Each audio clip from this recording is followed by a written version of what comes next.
top of this table and start rapping in a second, though.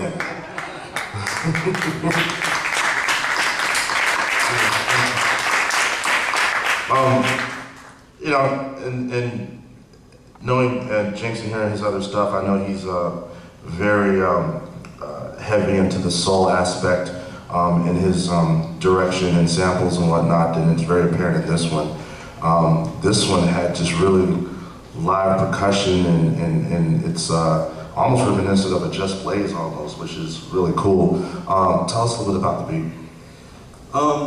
As far as the beat, like, me and Rude are real similar as far as like how we get inspiration and, you know, how we come up with the beat. You know, it's just a matter of me just flipping through records, like whether it's, you know, vinyl or just going through MP3s and just going through old soul records or whatever, and just finding, you know, different parts of it, different elements of it or whatever. This particular beat is from a Barricades sample of their old band or whatever, and I think Stevie is actually featured, like he's he's actually the main vocal on the track or whatever. And like I said, you know, it was just, when I heard it, it was just like, oh my God, I gotta use this, you know what I'm saying? Like, y'all, you heard the sample, you know what I'm saying? It's crazy. But this one I wanted to do a little bit more than, because I'm from, you know, I'm heavily inspired, of course, by the old school boom bap, you know what I'm saying, type of rap. But this one I wanted to do a little bit more when it comes to music and build around the sample. You know, the live bass, I had, you know, somebody come through and play a little bass on it or whatever. The drums, I try to give it a more natural feel, stuff like that. So, because I wanted to show people that sampling is more than just taking, you know, old music and just putting some drums around it. You know, it's about taking something that's great and making it even better. You know what I'm saying? So, what tools did you use? Surprisingly, this one was made on Fruity Loops, and I purposely did that because I have an MPC, I have a keyboard, like I have actual equipment.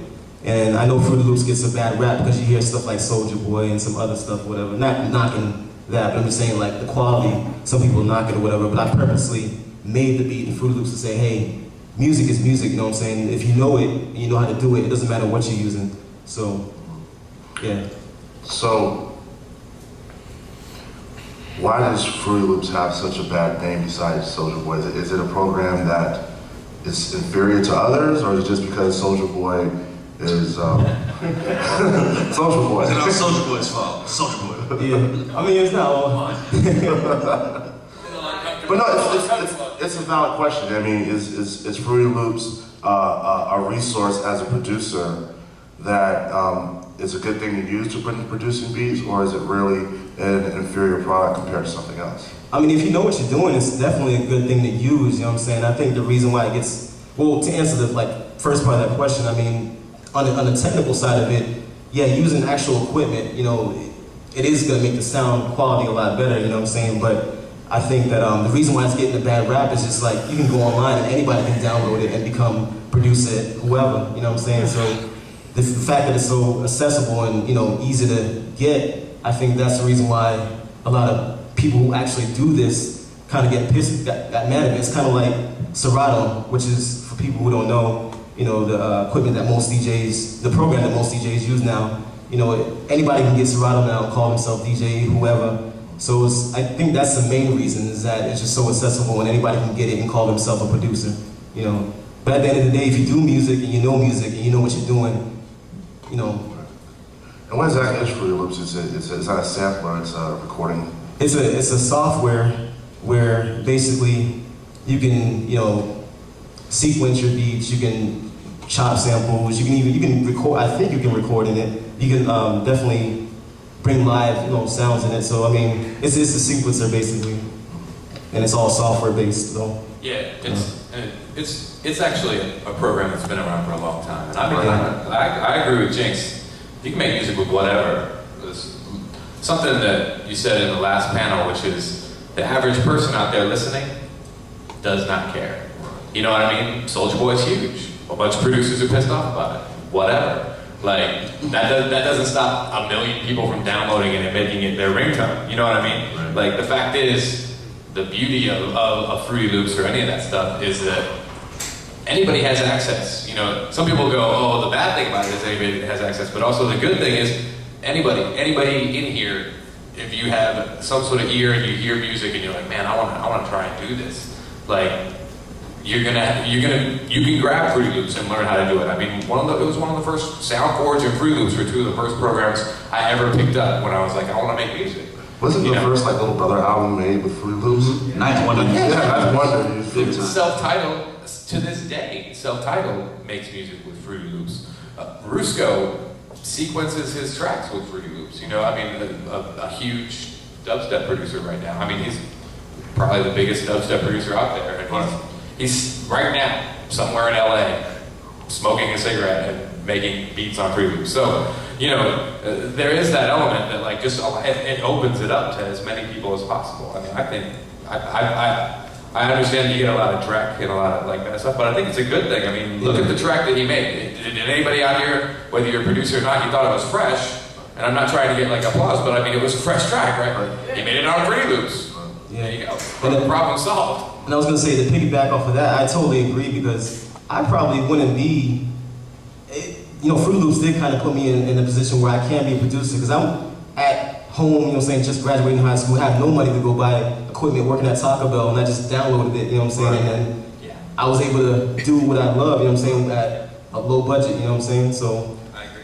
Yeah, I totally agree with Lazy. It's a spectacular, for homemade music Symposium, it's a spectacular program to jump onto if you're just kind of wanting to maybe see what you can do. Now, the drawback, and I agree, is that, you know, there's SoundCloud or MySpace or whatever, and suddenly somebody's like, I'm super producer, Mr. Beat a Lot, and like, let me play my very first beat that I ever made for you. It's got 12,000 downloads, and blah, blah, blah. And, you know, it sounds like beeps and clicks. I work at the Orpheum. We literally have like you know, amateur night almost, where hip hop groups come in and they'll announce on stage. They're proud of it too. It makes me laugh. We just made this beat last night. I just wrote these lyrics today. Get down with me. It's like, no. That's one of the biggest mistakes you ever made. Yeah, work. Well, I think we hit a good transition spot. You mentioned dubstep. I know Lazy's really into dubstep right now, and that movement coming out of Europe and England, right? Yeah, UK.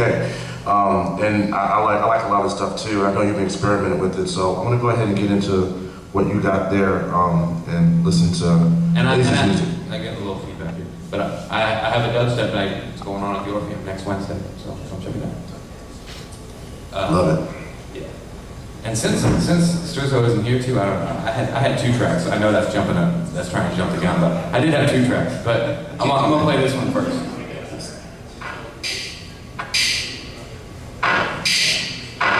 A little bass in there.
That beat is like you just smoked crystal meth and you're running around in the video game Tron and you're looking for a Taco Bell.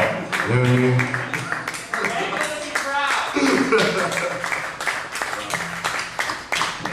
Yeah, thanks. Well, tell us a little bit about that. So that track, and it's cool because this is the Homemade Music Symposium, and I can talk about this. But that track, like I said, I've been messing around a little bit with dubstep and Mud knows this because he's kind of followed my journey on messing around with that kind of music as well. And that is that as far as that kind of stuff goes, I taught myself Homemade Music Symposium on YouTube. Like 100%, I give a complete credit to YouTube for the ability to make that track. Now, I know how to produce, I know how to layer snares, I know how to make beats. I make beats the way that I make beats. It's gonna get made and it has my flavor on it. But without a doubt, I said, man, how do you make wobble bass? How do you make the bass go wah, wah, wah like that? Where did I find out? YouTube, no doubt. Go on YouTube, type in wobble bass tutorial, and there will be 70 nerds that are willing to give you an 8-minute explanation on how they do it in Reason, how they do it in Ableton, how they do it in Fruity Loops, how they do it in whatever program Tell they them use. what that is, Reason, all those, what are those things? Oh, okay, so really quickly, the tools that I use to make this track, I sequence in Cubase, which is like a sequencing recording program. Some people use Pro Tools, some people use Cubase. I think that kind of, those are the two kind of primary programs that a lot of producers use, Pro Tools or Cubase, and I use Cubase. And then Mud kept yelling at me about using Reason and checking out Reason. So I downloaded it finally. I was like, no, and then finally I downloaded it and I messed around with it. And it just has a lot of really dope sampling programs and kind of like software synthesizers in them. And So I connected Cubase and Reason together, and I used Reason to make the bass and synth sounds that you hear in the track, and then I just combined them together, and that's pretty much how the track got made. So once again, a relatively inexpensive program, or you can if you want to, and let's be honest, you can BitTorrent it and get it for free somewhere. I'm getting a little feedback too. Reason is a dope program. I was shocked because I kind of had poo-pooed it for a long time. It was yeah, Mud's right. Mud been yelling at me to use Reason. But the other thing that I use, and if we have time, I had another track is Ableton, and I made this other thing on Ableton, and it's also another recording program. But Ableton's really cool because Ableton does like a million things. But Ableton is another recording program that I use. So. Strizzle's not here, so go ahead and do the other one. Yeah. So this is actually what I was gonna, and I just I just got done saying, I'm making fun of those people who just make a track and then they want to play it for you and say it's dope. And I'm not even saying this is dope, but it's kind of cool because that other track, there weren't really that many samples in that track, so it's going right now.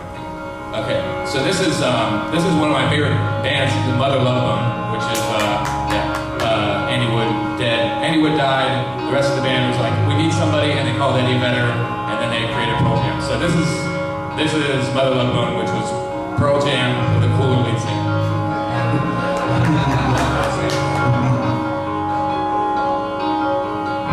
So this is a song called Chloe Dancing,